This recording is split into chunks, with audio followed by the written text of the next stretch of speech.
Latest updates ఎప్పటికప్పుడు పొందడానికి big TV WhatsApp channel follow అవ్వండి. లింక్ డిస్క్రిప్షన్ లో ఉంది. నిన్న కాకినాడ పోర్టులో deputy CM Pawan Kalyan ration బియ్యాన్ని అక్రమంగా విదేశాలకు అమ్ముకుంటున్నారంటూ సంచలనమైన ఆరోపణలు చేశారు. స్వయంగా బోట్లో సముద్రంలో ఉన్న షిప్ దగ్గరికి వెళ్ళే ప్రయత్నం చేశారు. సరే, అదంతా కూడా పోర్టు పరిధిలోకి వస్తుంది కాబట్టి అక్కడ అధికారులు ఆయన అనుమతించలేదన్న ఆరోపణ కూడా చేశారు. ఇందాక లోపలికి వెళ్ళి కూర్చుంటే నన్ను ఎంత సహకారం లేదంటే నాకే as a deputy chief minister of Andhra Pradesh నాకే సహకరించాల అంటే దీని వెనక ఎంత డీప్ రూటెడ్ నెట్వర్క్ పనిచేస్తుందో మీ అందరికీ అర్థం. అయితే ఇక్కడ కీలకమైన పాయింట్ ఏంటంటే ప్రజలకు అంటే పేద ప్రజలకు అందాల్సిన రేషన్ బియ్యాన్ని అక్రమంగా ఈ దళారులు ఈ విధంగా ఇతర దేశాలకు అమ్ముకుంటూ కోట్ల రూపాయల వ్యాపారం చేస్తున్నారు అనేది ఆయన చేసిన ఆరోపణ.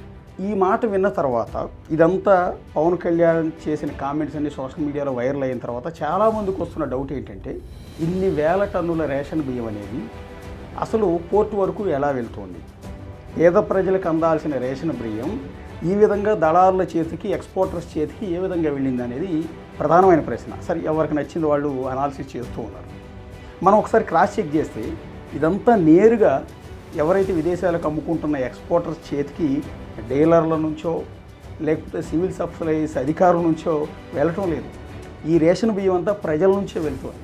ఇదే ఆశ్చర్యం. దీని మీదే ప్రభుత్వం విచారణ జరిపించాల్సి ఉంటుంది. ప్రజల నుంచి ఎక్స్పోర్టర్స్ చేతికి బియ్యం ఎట్లా వెళ్తుంది అంటే రెగ్యులర్గా ప్రభుత్వం ఆంధ్రప్రదేశ్ సర్కార్ చేస్తున్నది ఏంటంటే ప్రజలందరికీ ఉచితంగా రేషన్ బియ్యాన్ని అందిస్తుంది. ఒక్కొక్కరికి 5 కేజీల చొప్పున అందిస్తూ ఉన్నారు. అంత్యోదయ కార్డు ద్వారా అయితే 35 కేజీలు గరిష్టంగా ఉచితంగా అందిస్తూ ఉన్నారు. ఈ రేషన్ బియ్యం అంతా కంప్లీట్ ఫ్రీగానే ఇస్తారు. ఇక దీనితో పాటు కందిపప్పు 1 కేజీ ఇస్తారు 65 రూపాయలకి, పంచదార ఒక 1/2 కేజీ ఇస్తారు. ఒక్కొక్కరికి 1/2 కేజీ 17 రూపాయల చొప్పున ఈ సబ్సిడీ మీద వీటిని అందిస్తూ ఉంటారు. సో ఇలా ఇచ్చే బియ్యం గతంలో అయితే రేషన్ డీలర్ దగ్గరికి వెళ్ళి మనమే సంచి తీసుకువెళ్ళి కొలత కొనిపించుకుని రేషన్ కార్డు చూపించి అందులో ఎంట్రీ చేయించుకుని బియ్యాన్ని, పంచదారని, కిరోసిన్ని ఇట్లాంటి వాటిని తెచ్చుకునేవాళ్ళు. 2019లో జగన్మోహన్ రెడ్డి సీఎం అయిన తర్వాత ఈ విధానం కాస్త మార్చారు. ఎందుకంటే ప్రజలు రేషన్ డీలర్ దగ్గరికి వెళ్ళి ఇవన్నీ తెచ్చుకోవాలంటే ఇబ్బంది అవుతుందన్న ఉద్దేశంతో ఆయన రేషన్ బియ్యాన్ని నేరుగా ఇంటి దగ్గరికి డోర్ డెలివరీ చేసే ఏర్పాటు చేశారు. దానికోసం 1300 వెహికల్స్ని కూడా కొనుగోలు చేశారు. ఆ వెహికల్స్ని సంబంధిత డ్రైవర్కి అప్పచెప్పారు. ఒక్కొక్క వెహికల్కి 21,000 రూపాయలు గవర్నమెంట్ ద్వారా పే చేసేటట్టు, ఆ వ్యాన్ ఈఎంఐ గవర్నమెంట్ కట్టేటట్టు, ఒక 6 ఏళ్ళు సర్వీస్ చేస్తే ఆ వ్యాను ఎవరైతే నడుపుతున్నారో వాళ్ళే సొంతం చేసుకునేలా ఒప్పందం చేసుకుని వారి ద్వారా రేషన్ డీలర్ నుంచి ఆ బియ్యాన్ని తీసుకెళ్ళి ఇంటింటికి వాలంటీర్ కావచ్చు, విఆర్ఓతో కావచ్చు ఇంటింటికి బియ్యాన్ని సప్లై చేసే పనిలో పెట్టారు. అది కూడా ఏంటంటే ఆ గ్రామానికి వెళ్ళిన తర్వాత ఆ వీధి మొదట్లో ఈ వ్యాన్ పెట్టి సైరన్ మోగించిన తర్వాత ఎవరైతే రేషన్ కార్డు హోల్డర్స్ ఉన్నారో వాళ్ళు వచ్చి బియ్యం పట్టుకెళ్ళేలా విధానాన్ని అమలు చేస్తూ వచ్చారు. ఇలా వస్తున్న క్రమంలో ఎవరైతే రేషన్ కార్డు హోల్డర్ ఉన్నారో వాళ్ళు బియ్యం తీసుకోవడానికి ఈ వ్యాన్ దగ్గరకు వస్తూ ఉన్నారు. ఇక్కడే అసలైన విషయం అంతా కూడా జరుగుతుంది. బేసిక్గా ఒక ఇంట్లో 4 ఉంటే ఒక్కొక్కరికి 5 కేజీల చొప్పున 20 కేజీలు ఉంటాయి. అంత్యోదయ కార్డు అయితే 35 కేజీలు గరిష్టంగా ఇస్తారని చెప్పాను కదా.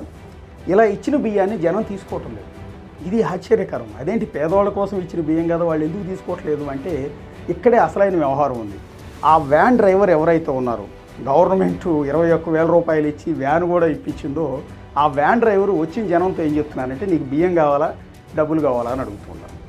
ఎందుకు అంటే జనం చాలామంది ఆ బియ్యం తీసుకెళ్ళి వేరే చోట అమ్మేసుకుంటూ ఉన్నారు, వాటిని తినట్లేదు. రేషన్ బియ్యం అనగానే చాలామందిలో ఒక రకమైన భావన ఉంటుంది.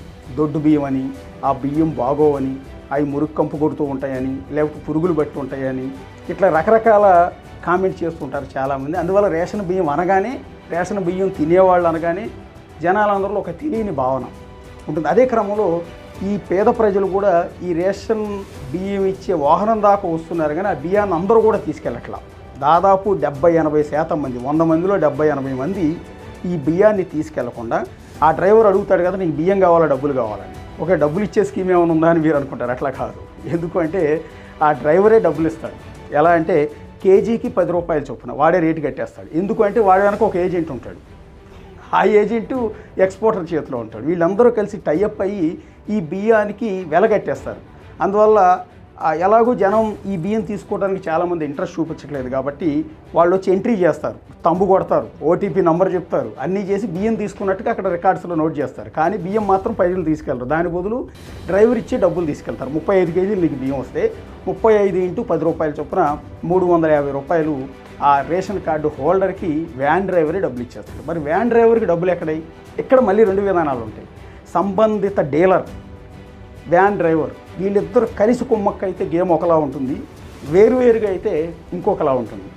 ఒకవేళ డీలరు డ్రైవరు ఇద్దరు ఏకమైపోతే వీళ్ళిద్దరూ ఒక అండర్స్టాండింగ్ వచ్చేస్తారు. ఎవరైతే రేషన్ బియ్యాన్ని తీసుకెళ్ళడానికి ఇంట్రెస్ట్ చూపించట్లేదో వాళ్ళందరి చేత తంబ్ ఇంప్రెషన్ తీసుకొని వాళ్ళు ఓటీపీ కూడా తీసుకుని వాళ్ళు బియ్యం తీసుకున్నట్టుగా క్లెయిమ్ చేసి వాళ్ళకి ఇంత రేటు కట్టేసి డబ్బులు ఇచ్చేస్తారు. కొన్ని చోట్ల 9 రూపాయలు ఇస్తారు, కొన్ని చోట్ల 8 రూపాయలు ఇస్తారు కేజీకి, ఇంకో చోట 10 రూపాయలు ఇస్తారు.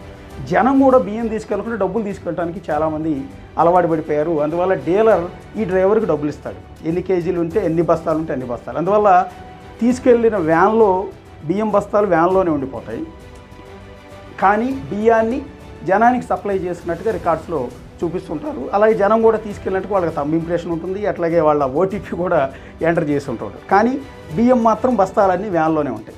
అలా ప్రజలు తీసుకోవడానికి నిరాకరించిన బియ్యం, అంటే బియ్యం బదులు డబ్బులు తీసుకో వల్ల బస్తాల్లోనే మిగిలిపోయిన ఈ బియ్యాన్ని మళ్ళీ యాస్టీజ్గా వెనక్కి డీలర్ దగ్గరికి వచ్చేస్తాయి. ఈ డీలర్ వాటి వేరే గోడౌన్కి తరలిస్తాడు. అట్లా ప్రతి చోట ఇందాక నేను చెప్పాను కదా, దాదాపు 70-80% మంది, మిగిలిన 30% మంది మాత్రమే ఈ బియ్యాన్ని తీసుకెళ్ళి తింటూ ఉన్నారు, లేదా తీసుకెళ్ళి వేరే వాళ్ళకి అమ్ముకుంటూ ఉన్నారు. రేషన్ డీలర్ దగ్గర లేకపోతే వ్యాన్ డ్రైవర్ దగ్గర అమ్ముకోకుండా బయటికి తీసుకెళ్ళి అమ్ముకుంటున్నారు. తినేవాళ్ళ సంఖ్య చాలా తక్కువ ఉంది. ఎందుకు తినట్లేదు అంటే దానికి వేరు వేరు కారణాలు ఉన్నాయి. దాని ప్రజలను మనం కించపరచక్కర్లా, తక్కువ చేయక్కర్లా, వాళ్ళకి నచ్చట్లేదు చాలామంది. కానీ రేషన్ బియ్యం కావాలంటున్నారు, తీసుకుంటున్నారు. ఇలా రేషన్ డీలర్ దగ్గరికి రిటర్న్ వెళ్ళిపోయిన బియ్యం ఎవరైతే ఏజెంటు లేదా బ్రోకర్ ఉంటాడు ఆ బ్రోకర్తో టైఅప్ అవుతాడు.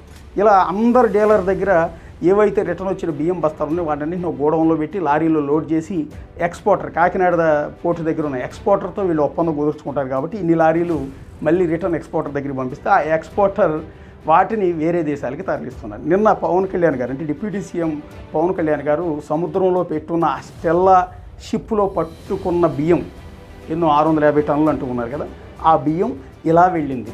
అంటే నేరుగా డీలర్ నుంచో, నేరుగా సివిల్ సప్లైస్ అధికారుల నుంచో, వ్యాన్ డ్రైవర్ నుంచో వెళ్ళలేదు. అవి ప్రజలు తిరస్కరిస్తే, ప్రజలు వద్దు మాకు డబ్బులే కావాలని తీసుకుంటే వాటికి వెలగట్టి ఆ బియ్యాన్ని రిటర్న్ తీసుకెళ్ళి ఈ విధంగా ఏజెంట్ ద్వారా, అంటే డీలర్ ద్వారా ఏజెంట్ ద్వారా ఈ విధంగా ఎక్స్పోర్టర్ దగ్గరికి వెళ్తూ ఉన్నాయి. అవి షిప్లో వేరే దేశాలకి తరలిస్తూ ఉన్నారు. పవన్ కళ్యాణ్ గారు ఒక లెక్క చెప్పారు, ఒక్కొక్క కేజీ బియ్యం జనానికి సప్లై చేయడానికి 43 రూపాయలు 50 పైసలు అవుతుంది. ఎస్, ఖచ్చితంగా.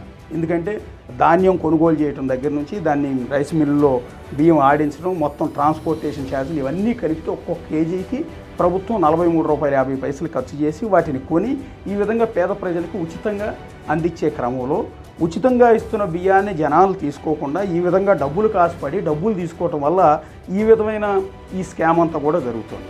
సో ఇక్కడ మళ్ళీ చెప్తున్నాను, ఇందులో నేరుగా రేషన్ బియ్యం యాజిటీస్గా డీలర్ నుంచి ఏజెంట్ల దగ్గరికి వెళ్ళట్లేదు. ఇంతమంది చేతులు మారి ఆ బియ్యం మళ్ళీ ఎక్స్పోర్టర్ దగ్గరికి వెళ్తోంది. సో దీన్ని కంట్రోల్ చేయాలి. ఎందుకు ప్రజలు తీసుకోవటం లేదు, ఎందుకు డబ్బులు మాత్రమే తీసుకుంటూ ఉన్నారు? ఒకవేళ డబ్బులు మాత్రమే తీసుకుంటే ఇలా ఈ స్కామ్ జరగకుండా ఉండేంటే డిప్యూటీ సీఎం పవన్ కళ్యాణ్ గారు కావచ్చు, సివిల్ సప్లైస్ మినిస్టర్ ఆదిల మనోహర్ గారు కావచ్చు, ఆలోచించాల్సింది ఏంటంటే ప్రజల అభిప్రాయం సేకరించి నిజంగా మీకు బియ్యం నచ్చట్లేదా, దొడ్డు బియ్యం కాబట్టి మీరు తీసుకోవటం లేదా, ఫోర్టిఫైడ్ బియ్యం కలిపి మరీ ఇస్తున్నాం కదా మేము, అయినా కూడా మీరు ఎందుకు నిరాకరిస్తున్నారు? ఇది పబ్లిక్ సర్వే లాంటిది చేసి ఒకవేళ ప్రజలు కనుక దాని మీద నిరాకరణగా ఉంటే, ఇంట్రెస్ట్ లేకపోతే నేరుగా వాళ్ళ అకౌంట్లో డబ్బులే ఇచ్చేస్తే అసలు ప్రాబ్లమే ఉండదు.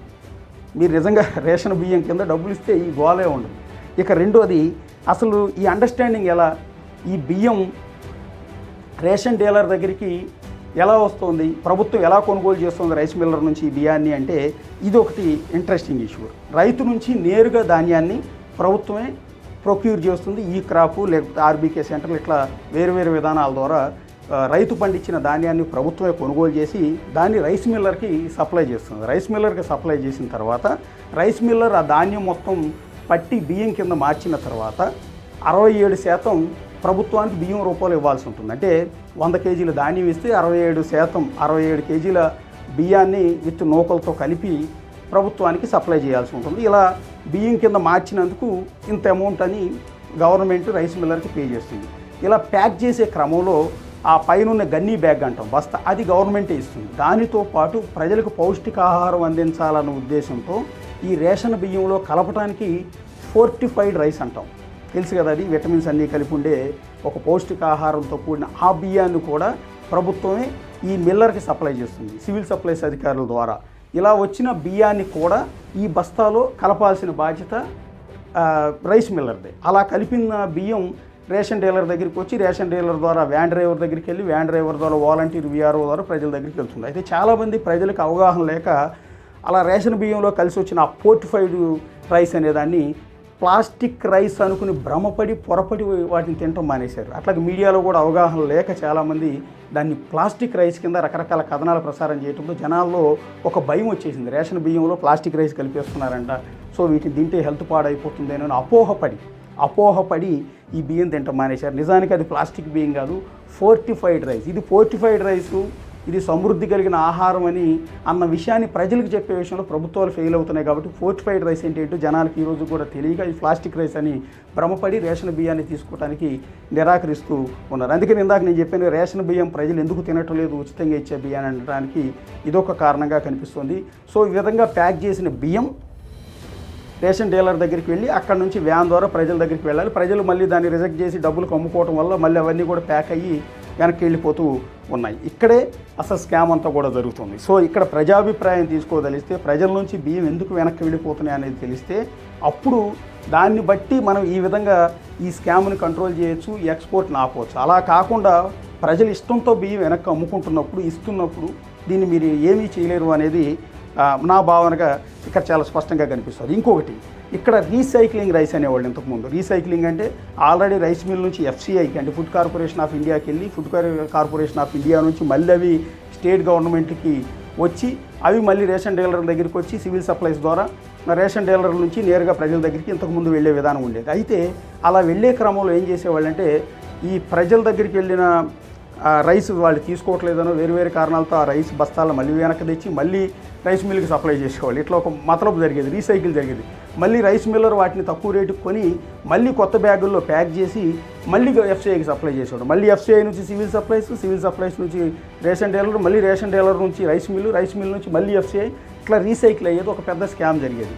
దాన్ని ఆ తర్వాత పట్టుకోవడం, రైస్ మిల్లుల మీద దాడి చేయటం, ఇదంతా కూడా జరిగిన తర్వాత రీసైక్లింగ్ ఆగి ఇది విదేశాలకు అమ్ముకునే ఈ ఎక్స్పోర్ట్ బిజినెస్ అనేది స్టార్ట్ అయింది. సో ₹43.50 ప్రభుత్వం ఖర్చు చేసి ఒక్కొక్కరికి ఉచితంగా అందిస్తుంటే ఆ రైస్ ప్రజలు తీసుకోకపోవడంతో వెనక్కి వచ్చి ఎక్స్పోర్టర్స్ చేతిలోకి వెళ్ళి ఎక్స్పోర్టర్స్ దాన్ని ఆఫ్రికా లాంటి కరువు దేశాలకు అమ్ముకోవడం ద్వారా కేజీ ₹70 నుంచి ₹80 వరకు అమ్ముకుంటున్నారు. ఆయా మార్కెట్ల సిచ్యువేషన్స్, ఆయా దేశాల్లో ఉన్న సిచ్యువేషన్ ప్రకారం ఈ విధంగా అమ్ముకుని బాగుపడుతున్నారు ఇక్కడ ఆరోపణ. అయితే ఇది అసలు ఎక్కడి నుంచి మొదలైంది రీసైక్లింగ్ కావని ఈ బియ్యాన్ని అమ్ముకునే కల్చర్ ఎక్కడి నుంచి మొదలైందంటే వాజ్పేయి గారు ప్రధానమంత్రిగా ఉన్న సమయంలో, వాజ్పేయి గారు అక్కడ ప్రధానమంత్రిగా ఉన్నారు, ఇక్కడ రాష్ట్రంలో అప్పుడు చంద్రబాబు నాయుడు గారు ముఖ్యమంత్రిగా ఉన్న సందర్భంలో ఫుడ్ ఫర్ వర్క్ అనే స్కీమ్ని వాజ్పేయి గారు తీసుకొచ్చారు. ఫుడ్ ఫర్ వర్క్ అంటే పని చేసినందుకు ఆహారం కింద పనికి ఆహారం లాగా స్కీమ్ తీసుకొచ్చి దాని ప్రకారం ఎవరైతే కూలీలు పనిచేస్తారో ఆయా గ్రామాల్లో కావచ్చు, పట్టణాల్లో కావచ్చు, పనిచేసిన కార్మికులందరికీ, కూలీలందరికీ